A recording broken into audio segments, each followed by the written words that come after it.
मोताळा तहसील कार्यालयासमोरच पेटवली चूल. गॅस दरवाढ व तुटवड्याविरोधात शिवसेना महिला आघाडी आक्रमक. राज्यात घरगुती व व्यावसायिक गॅसचा वाढता तुटवडा आणि दरवाढ या विरोधात मोताळा शिवसेना उद्धव बाळासाहेब ठाकरे महिला आघाडीने आक्रमक भूमिका घेतली आहे.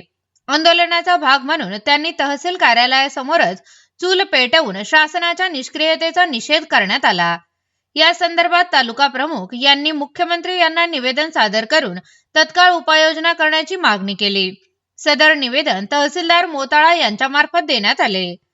निवेदनात नमूद करण्यात आले आहे की सध्या गुढीपाडवा व रमजान सारख्या सणासुदीच्या काळातही गॅसचा गंभीर तुटवडा निर्माण झाला असून सर्वसामान्य नागरिकांना मोठ्या अडचणींचा सामना करावा लागत आहे.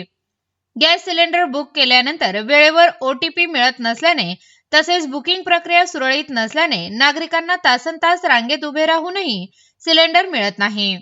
तसेच अधिकृत प्रक्रियेत गॅस उपलब्ध नसताना अतिरिक्त 2 ते 2,500 रुपये दिल्यास सहज सिलेंडर मिळत असल्याच्या तक्रारी समोर येत असून यामध्ये मोठ्या प्रमाणावर काळाबाजार सुरू असल्याचा आरोप करण्यात आला आहे.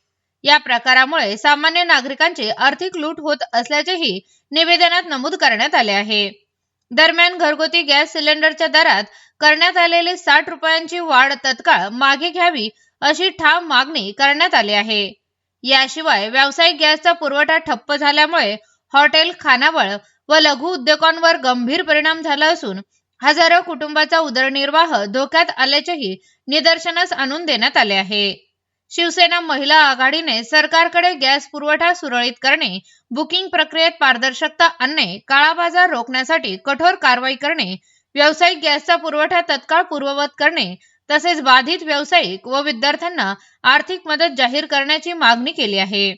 सरकारने या प्रश्नाकडे तातडीने लक्ष देऊन सकारात्मक निर्णय घ्यावा, अन्यथा तीव्र आंदोलनाचा इशाराही देण्यात आला आहे. Bureau report, MahaTalk, Buldhana.